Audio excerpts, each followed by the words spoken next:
Good evening to you. I'm Tom Ziska. We're glad to have you with us tonight. We begin with our continuing coverage of the state takeover of Houston ISD and changes coming to the district. The superintendent concluded his community meetings to answer questions that parents may have ahead of the school year.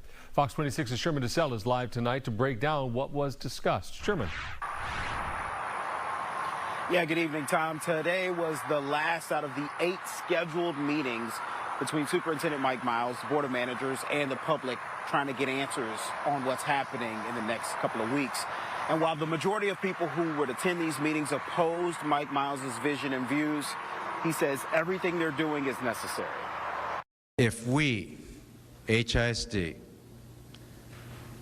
do not do bold, transformative change, we have zero chance of changing the achievement gap or the skills gap. Zero. Houston ISD Superintendent Mike Miles continues his efforts to clear up any questions about the new ways the district will operate.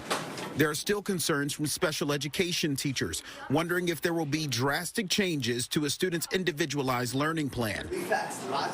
Last year, over 17,000 students were under the special ed program. What's going to be done if a child does qualify, meets the matrix to go to a magnet school and have their IEP implemented, as to them being removed or them saying, you know, they have to go to their zone school, even though the federal law states they have to make them fit.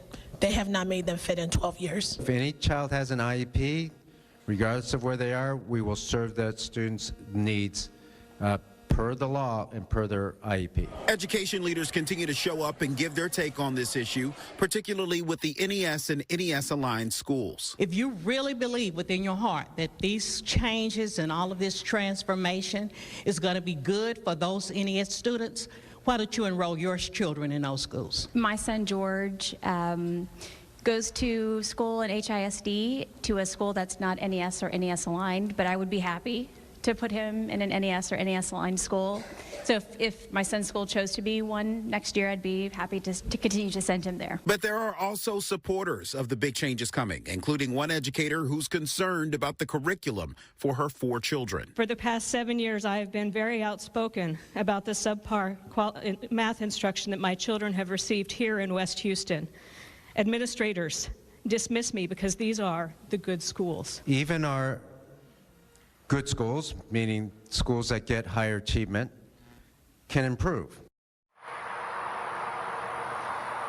So one of the latest efforts from the district is getting over 300 substitute teachers ready to go by the first day of school, August 28th. While some people who are against that say that those efforts should be made toward getting certified teachers in the classroom, Miles' response is, prior to his leadership, there used to be larger gaps than that coming in August. Reporting live, I'm Sherman Desselle, Fox 26 News.